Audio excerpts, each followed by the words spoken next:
In a setting where decorum and routine often rule the day, the unexpected can strike with thunderous weight. The courtroom, typically a place of measured tones and guarded exchanges, turned into a stage for a raw and unfiltered revelation that would ripple far beyond its walls. At the heart of the storm was a secret deal, one inked behind closed doors, crafted in the shadows, and never meant for public eyes or ears. This was not simply a matter of legal strategy or administrative oversight. It was a calculated arrangement, one that chipped away at the very foundation of judicial integrity, revealing how far certain actors would go to preserve their influence. When the details began to surface, there was no mistaking the significance. This was not speculation, not hearsay. This was documentation, records, timelines, communications, all aligning to form a picture of collusion, not justice. A judge, once cloaked in the authority and trust that comes with the robe, was now center stage in an unfolding narrative of quiet manipulation. The deal in question wasn't merely inappropriate, it exposed a willingness to compromise the supposed impartiality of the court in favor of private alliances, a betrayal of the public's faith in what is meant to be a neutral arbiter.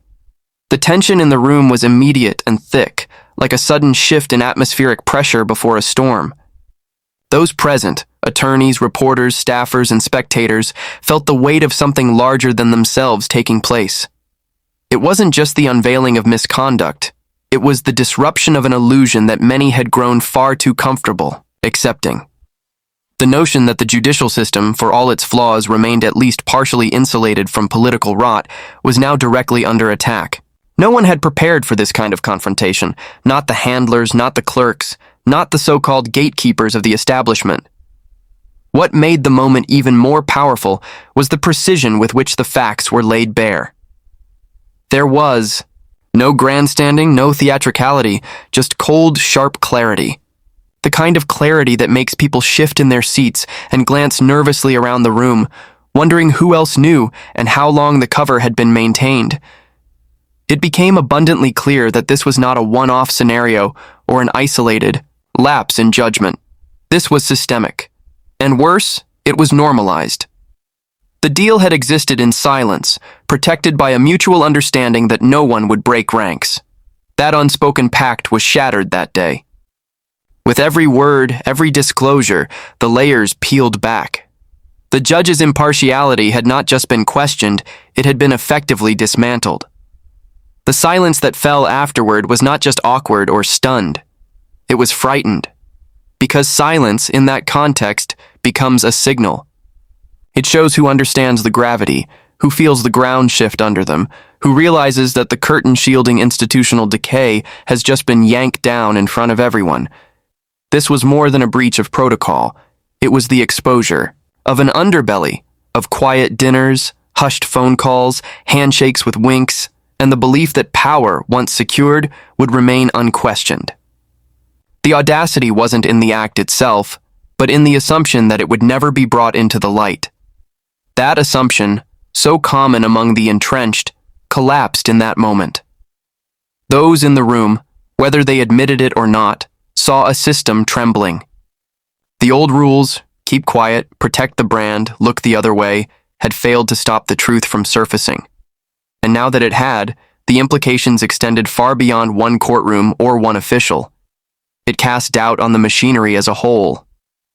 How many other deals have gone unseen? How many other judges have made similar compromises?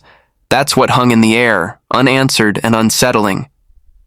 The exposure was not about vengeance or political gain. It was about unmasking.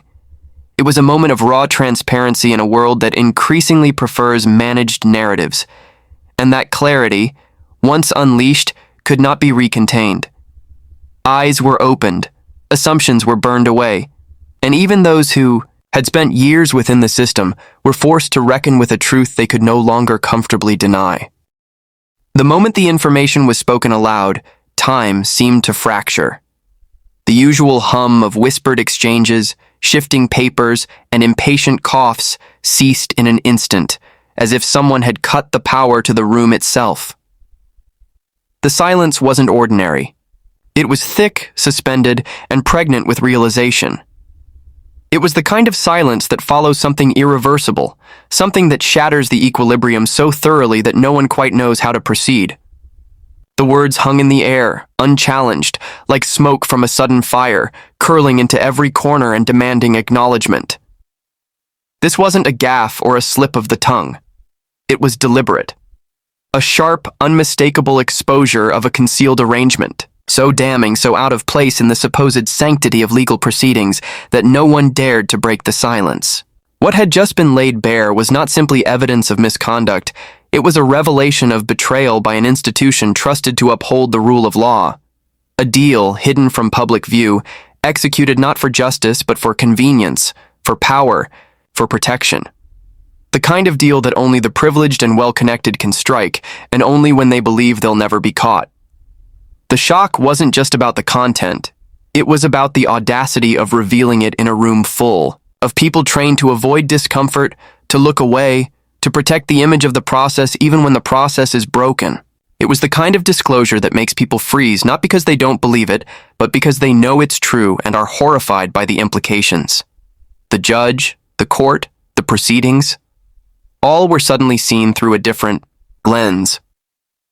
And in that instant, those who once believed they were part of something noble felt the sting of complicity. Eyes darted across the room.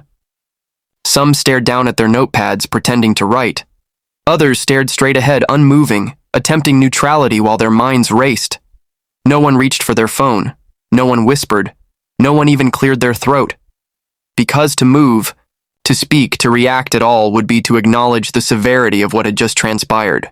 The silence was not just fear, it was reverence for a truth too powerful to immediately digest. This wasn't a typical confrontation. It wasn't laced with bluster or threats. It was surgical, clean, and because of that, even more devastating. The facts laid out were not speculative. They were documented, verified, irrefutable. There was no spin to deny, no ambiguity to retreat into. The system had failed, not in error, but by design, and now it had been exposed under a glaring spotlight. In that moment, everything changed. The room transformed from a place of procedure into a theater of reckoning. Each individual present had to confront what they had just heard, and the silence became a mirror, forcing reflection. How many had known, or at least suspected?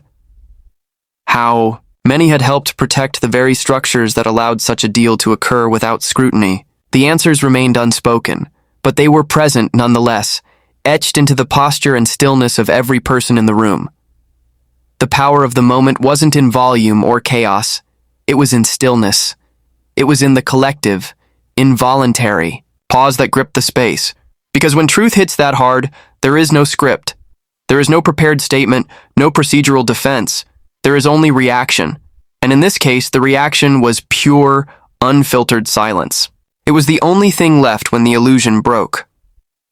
What had been a place of performance, where lines are rehearsed and roles played, suddenly became real, vulnerable, honest, if only for a second. The silence was, in its own way, a confession. A confession that something had gone terribly wrong, that trust had been misplaced, that what had been spoken should never have had to be said, but once it was, nothing else mattered. No official rebuttal followed. No immediate response was offered, because deep down those present knew that this wasn't just a courtroom development, it was an institutional unmasking, the kind of truth that reverberates long after the gavel drops. In a system meticulously built on hierarchy, routine, and unspoken codes of silence, standing up against the grain takes more than knowledge. It takes willpower forged in defiance. In this space where compromise often disguises itself as diplomacy, where quiet compliance is rewarded with career security, there rose a voice with no intention of playing along. It wasn't the kind of outburst designed for cameras or calculated for headlines. It was something far rarer, a direct challenge, unapologetic, cutting through layers of institutional armor with words sharpened by conviction. The courtroom wasn't prepared for it. Few are when the expected script is tossed aside. The proceedings had followed their usual rhythm: motions, objections, rehearsed exchanges. Everyone in the room understood the tempo, the lines, the boundaries that weren't to be crossed. But that understanding was shattered when the confrontation took shape. Not by accident, not by emotional flair, but with surgical intent. The revelation was aimed precisely where it would hurt the most, at the quiet rot that had settled behind the curtain of legal formality. What was said wasn't veiled. It wasn't softened by euphemism or deflected by polite language. It cut straight through the pretense and exposed what many had known but dared not speak aloud, that the system had made room for corruption, not just passively, but willingly. A secret deal had been struck, one that undermined not only the credibility of a specific case, but the integrity of the judiciary itself. And now, it was in the open. Not in whispers or leaks, but right there, in front of everyone who mattered. Most would have backed off. Most would have treaded carefully, couching accusations in hypotheticals, or choosing more appropriate channels to raise concerns. But this challenge was delivered without hesitation, without retreat, and without concern for the fallout. Because the truth demanded more than procedural politeness. It demanded confrontation. And that confrontation came not with rage, but with calm certainty. Like a lit match slowly moving toward dry kindling, knowing the fire would come. The reaction in the room was almost cinematic, a mix of disbelief, fear, and uncomfortable recognition. Some shifted uncomfortably, others stared forward blankly, pretending not to feel the tremors in the ground beneath them. But make no mistake, the moment landed. It was the sound of the unspoken being spoken. The system, so used to insulating itself with tradition and paperwork, had just been forced to acknowledge a fracture in its own foundation. And the one who delivered it stood firm. No apologies, no qualifiers. Just facts and the force of moral clarity. It wasn't an act of rebellion for rebellion's sake. It wasn't a performance. It was a moment born from the refusal to let silence do what it's always done. Protect the powerful and punish the honest. The kind of refusal that risks professional reputation, invites backlash, and burns bridges that can't be rebuilt. But it was done anyway, because someone had to. That kind of courage isn't loud for the sake of volume. It's not about being heard. It's about refusing to be ignored. In a system designed to grind dissent into paperwork and delays, this was a shock to the bloodstream. And more importantly, it was a signal, one that told everyone watching that the rules were being challenged not from the outside, but from within. Someone had dared to walk into the very heart of the machine and say what no one else would. It's easy to play the game, easy to nod along, to sign off, to pretend like every compromise is just part of the job. What isn't easy is pushing back when every incentive screams not to. What isn't easy is standing in a room full of enablers and saying, "This is wrong," with no caveats. But that's what happened. That's what changed the temperature in the room from comfortable to confrontational. That's what made the powerful shift in their chairs, suddenly unsure of their control. And in the face of that discomfort, there was no retreat. Just presence. Just a willingness to stare down the machinery and force it to recognize its own sickness. Not with fury, not with chaos, but with the steady, unflinching posture of someone who knows that truth has a place, even in rooms where it's been unwelcome for far too long. There's a reason some deals are never written down. They live in hushed conversations, in nods behind closed doors, in the mutual understanding between powerful figures that what's being discussed is never to be repeated. These are not official arrangements. They don't follow protocol or involve formal channels. They are forged in the shadows, shielded from scrutiny by the shared fear that exposure could unravel more than just one career. It could unravel an entire system of protected interests. The agreement at the center of this moment was precisely that kind of arrangement. A pact made with the full confidence that it would remain secret, buried beneath layers of legalese, decorum, and institutional complacency. What made the revelation so devastating was not just the nature of the deal, but the audacity behind its concealment. The assumption that it would never come to light wasn't based on lack of evidence or risk. It was based on certainty. Certainty that no one would ever speak it aloud. Certainty that everyone involved, directly or indirectly, would have too much to lose to let the truth surface. This was the quiet arrogance of unchecked power, the belief that once something is hidden well enough and for long enough, it becomes untouchable. So when the silence was finally broken, when the details were laid bare in front of a room full of people trained to avoid such discomfort, it didn't just expose wrongdoing, it shattered an illusion. The illusion that there are certain lines even the powerful won't cross. The illusion that institutions inherently police themselves. The illusion that justice, though slow, is always quietly working behind the scenes. Instead, what emerged was a raw view of the machinery behind the curtain, a place where influence could be traded like currency, and where a courtroom could become just another theater of control. This wasn't a leak. It wasn't a vague accusation. It was a direct and unflinching disclosure of facts, of timelines, names, decisions, all lining up to reveal a coordinated effort to suppress due process. And what made it land with such force wasn't just the content, but the context. This wasn't being whispered into a microphone after hours. It was said publicly, in broad daylight, with a clarity that left no room for reinterpretation. Those who heard it didn't need it explained. They knew exactly what it meant. The silence that followed wasn't just shock. It was recognition. Recognition that a barrier had been broken, one that had kept these truths comfortably out of sight. For many in that room, the unspoken question was immediate and unsettling. If this deal happened, how many others like it have slipped by unnoticed? What else has been buried under the weight of fear, favor, or institutional loyalty? The decision to speak it aloud wasn't made lightly. Doing so meant risking retaliation from those who had much to protect. It meant becoming a target, not just of criticism but of efforts to discredit, to silence, to erase. The people who broker such deals often don't fear being caught. They fear someone brave enough to pull the curtain aside. That fear became a reality the moment the truth hit the air. What followed was not a flurry of denials or immediate attempts at damage control. Instead, there was stillness, a palpable tension that revealed just how unprepared the room was for this kind of confrontation. The usual responses didn't come, because this wasn't a rumor to be dismissed or a headline to be spun. It was too precise, too damning. It was the kind of revelation that forces even the most complicit to momentarily pause and wonder whether their silence has bought them safety, or simply delayed their reckoning. And in that pause, the entire atmosphere shifted. The rules had changed. The unwritten boundaries that once protected the dealmakers had been breached. The quiet back channel, once so comfortably insulated, was now exposed. What was once whispered in private was now known in public. And for those who thought their secrets would stay safe forever, it was a warning.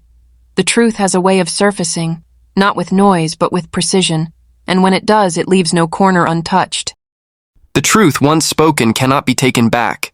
It echoes, it unsettles, it changes the room, the narrative, the trajectory of everything that follows. That's what happened here. Not just a revelation, but a rupture. One that split the thin veneer of institutional trust wide open.